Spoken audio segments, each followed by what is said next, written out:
যাবেন, বরং শেষ হয়ে যাবেন, আপনি তো মরে যাবেন, তারপরে আপনার কাছে দরুদ কিভাবে পৌঁছানো হবে? আল্লাহর নবী বলল, শোনো সাহাবীরা, ইন্নাল্লাহা হাররামা আলাল আরদি আজসাদাল আম্বিয়া, আল্লাহ রাব্বুল আলামিন নিশ্চয় মাটিকে, নবীদের বডিকে খাওয়া হারাম করে দিয়েছে। জোরে বলুন সুবহানাল্লাহ। তাহলে এই হাদিসটা খেয়াল করলেন, জুমাবারে আল্লাহর নবী বেশি বেশি দরুদ পড়তে বললেন এবং আল্লাহর নবীর কাছে দরুদটা পৌঁছানো হয়। হাদিস নাম্বার 7 না 8 গোনেন নাই কেউ? হাদিস নাম্বার 7, 6টা বলছি না, হাদিস নাম্বার 7 গোনেন। আল্লাহর নবী সাল্লাল্লাহু আলাইহি সাল্লাম এবার বলছেন, যে ব্যক্তি আমার উপরে দরুদ পড়ে না তার ব্যাপারে বলছেন, আপনি 3545 নম্বর হাদিস, তিরমিজিতে হাদিসটি পেয়ে যাবেন, 3545।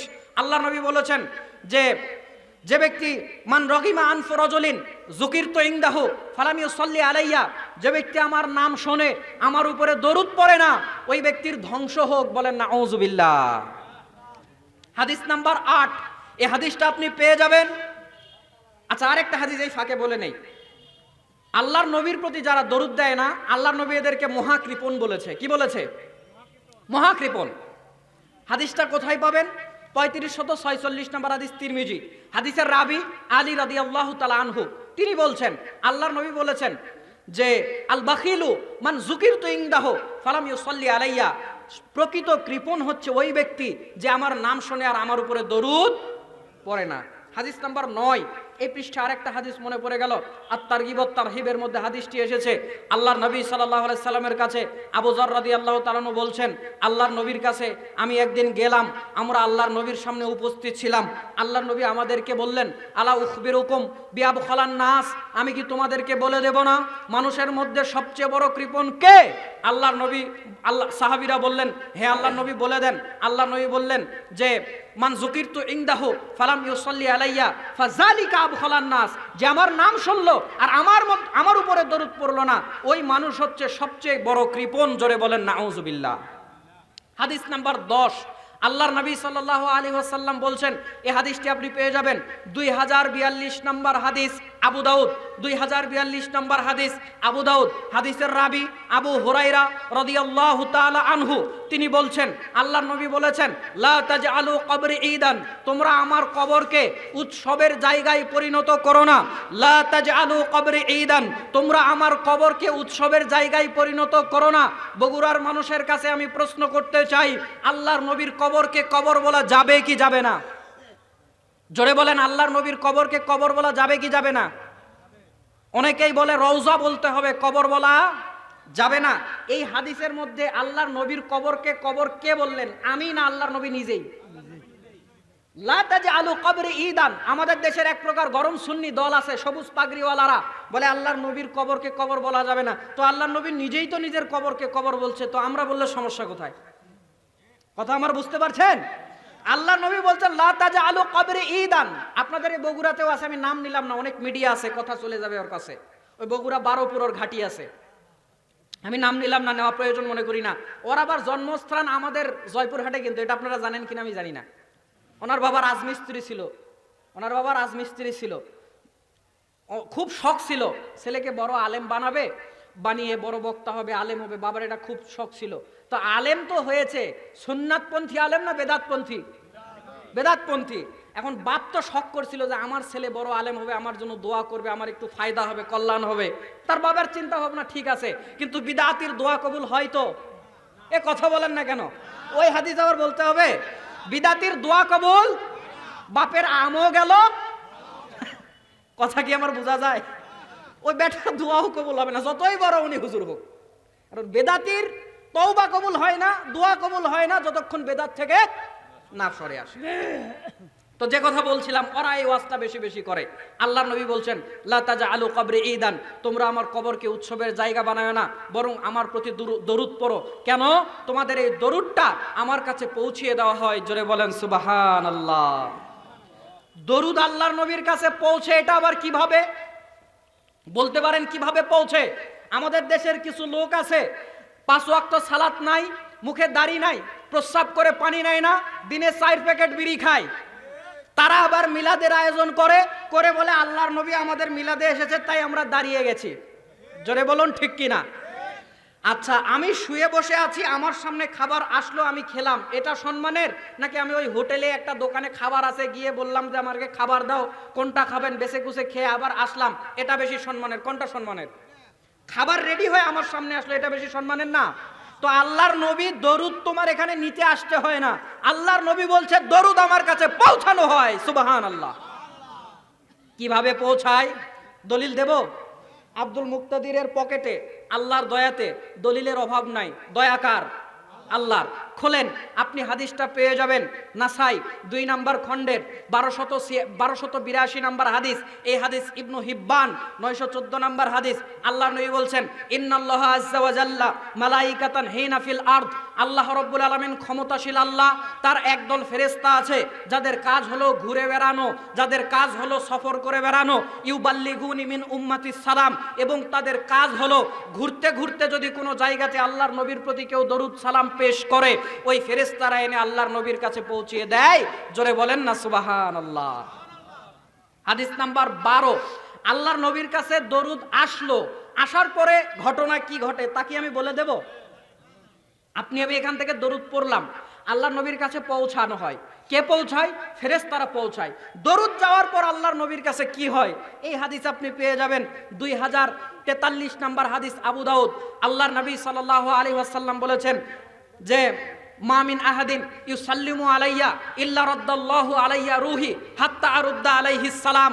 আল্লাহর নবী সাল্লাল্লাহু আলাইহি ওয়াসাল্লাম বলছেন, নিশ্চয় আল্লাহর নবী সাল্লাল্লাহু আলাইহি ওয়াসাল্লাম বলছেন, নিশ্চয় তোমাদের মধ্যে থেকে যখন কেউ আমার কাছে সালাম পেশ করে, আমার কাছে যখন ওই সালামটা পৌঁছানো হয়, নিশ্চয় আমার মধ্যে আমার রূহকে ফেরত দেওয়া হয়।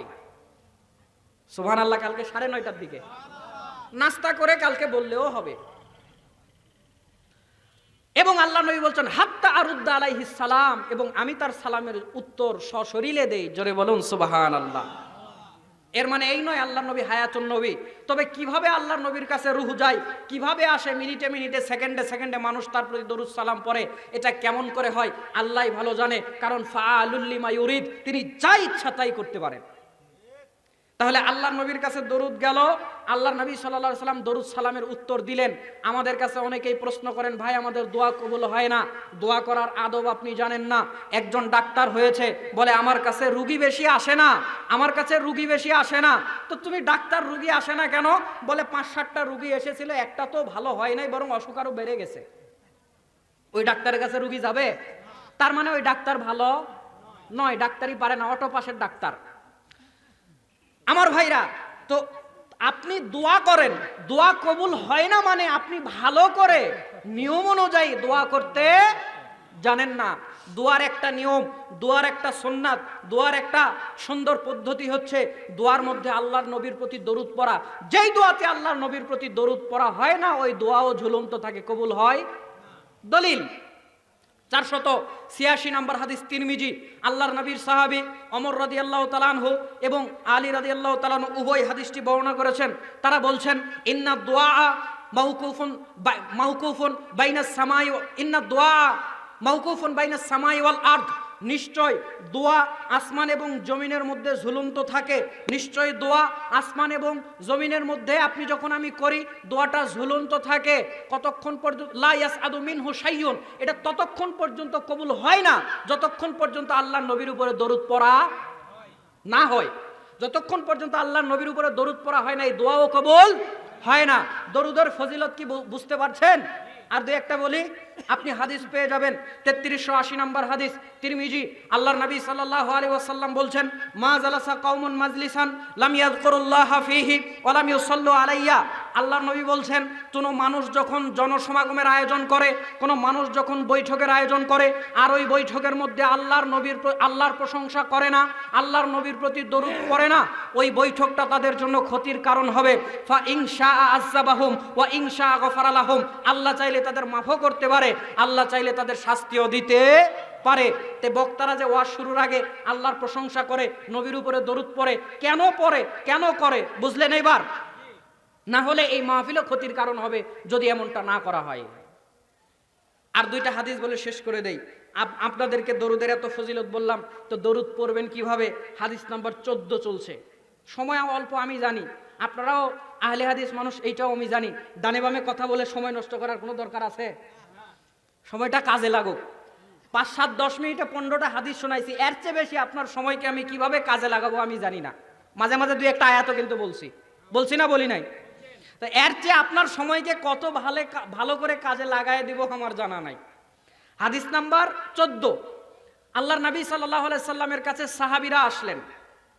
আল্লাহর নবী সাল্লাল্লাহু আলাইহি সাল্লামের কাছে সাহাবীরা আসলেন। তো আল্লাহর নবী সাল্লাল্লাহু আলাইহি সাল্লামের সঙ্গে যখন তাদের মুলাকাত হলো, আল্লাহর নবীকে প্রশ্ন করলো, আল্লাহ নবী, কদ আলিমনা কাইফা নুসাল্লিমু আলাইকা ওয়া কাইফা নুসাল্লি আলাইকা। আল্লাহর নবী, আমাদের এটা জানা আছে, কদ আলিমনা, এটা আমাদের জানা আছে কেমন করে আপনাকে সালাম দিতে হয়, কিন্তু কেমন করে আপনার উপরে দরুদ পড়তে হয় তা তো জানি না। আল্লাহর নবী বলছেন, তোমরা পড়ো, আল্লাহুম্মা সাল্লি আলা মুহাম্মাদি ওয়া আলা আলি মুহাম্মাদিন কামা সাল্লাইতা আলা ইব্রাহিম وعلى آل إبراهيم إنك حميد مجيد اللهم بارك على محمد وعلى آل محمد كما باركت على إبراهيم إنك حميد مجيد وعلى آل إبراهيم। এই হাদিসের নাই, অন্য হাদিসে আছে, আমি তো আর বাড়িয়ে বলতে পারি না। তাহলে আল্লাহর নবীর উপরে এভাবে দরুদ পড়তে হয়, আমরা কি পড়তে পারবো? জোরে বলেন, পারবো? আমি আপনাকে কথা দিয়েছি 14টা 15টা হাদিস শোনাবো, 14টা শোনাইছি, এখানে আমি বন্ধ করে দিলাম। ভাই, আমি একটা টপিকের উপরে কথা বলবো, আমার একটা গতি আছে। আমি যখন আল্লাহর প্রশংসা করতে লাগি, আল্লাহর নবীর প্রতি দরুদ, আল্লাহর নবীর ফজিলত সম্মান বলতে যাই, আমি আর থামতে মনে হয় মন চাই না, বলতেই থাকি আর বলতেই থাকি। আল্লাহ আমাদেরকে যথা উপযুক্ত আল্লাহর বান্দা হওয়ার, গোলাম হওয়ার এবং রসুলের যথাযথ উম্মত হওয়ার আল্লাহ আমাদেরকে তৌফিক দান করুক, বলেন আমিন। ভাইজান, আরেকবার বলছি, সাল্লাল্লাহু আলাইহি ওয়াসাল্লাম। আমার ভাইরা, আলোচনার টপিকের দিকে চলে গেলাম, সময় বেশি পাবো না। আমি সংক্ষিপ্ত যে টপিকটা নিয়েছি, ঈমান এবং আমলের যত্ন। ঈমান আমলের যত্ন। কাল যদি বলে জয়পুরহাটের ওই পিচ্চি বক্তা কি ওয়াজ করছে, বলতে পারবেন না? ঈমান আমলের যত্ন বা ঈমান আমলের পরিচর্যা, এমনটা কেন করতে হবে? সম্মানিত ভাইরা, মানুষ যে ঈমান আনে, ঈমান কি চলে যায়? যায়। মা বোনেরা কি ওয়াজ শুনতেছে? প্রজেক্টর আছে, মহিলারা কি আছে? মহিলারা ওয়াজ শুনতেছে? হায় হায়। তা আমি যে খালি এই লাইনে ওয়াজ করে যাচ্ছি, মা বোনদের জন্য কিন্তু ওয়াজ করা দরকার, কারণ তারাই আমাদের দেশে বারবার নির্বাচিত সরকার, ক্ষমতায় আসতেছিল বারবার, আর আপনাকে আমাকে জ্বালায় পোড়ায় করে দিছে সারখার। সহ্য করবে কত আর? ছিঁড়ে গেছে অনেক যুবকের মাথার তার। এই জন্য ওদের জন্য একটু বেশি করে ওয়াজ করা দরকার। জোরে বলুন, ঠিক কিনা? মা বোনদের জন্য আমি ওয়াজ করব, আস্তে আস্তে বলি, ধীরে ধীরে শোনেন। যদি একটু সময় পাই তাদের জন্যও কিছু ওয়াজ করে দেব। মা বোন, আপনাদের জন্য ভিন্ন কোনো ওয়াজ করতে পারবো কিনা জানি না, তবে যা বলছি এগুলো নারীর জন্য, পুরুষের জন্যও। মা বোনদেরকে বোঝানো খুবই সহজ না খুবই কঠিন? খুবই সহজ না কঠিন? আমার ভাইরা, সহজ না, আমার মনে হয় কঠিন। যদিও আমার বিয়ে হয় নাই, যারা বিয়ে করেছেন, বয়স বেশি না ভাই, আমার এই 23-24 বছর বয়স আমার বেশি না। মানে যদিও আমি বক্তব্য দিই আমার বয়স যখন 16 বছর, তখন থেকে আমার বয়স 24 বছর। তবে এই সময়ের মধ্যে কোনোদিন আপনাদের এই সাইডে আমি কোনোদিন আসি নাই। তবে আমি আমার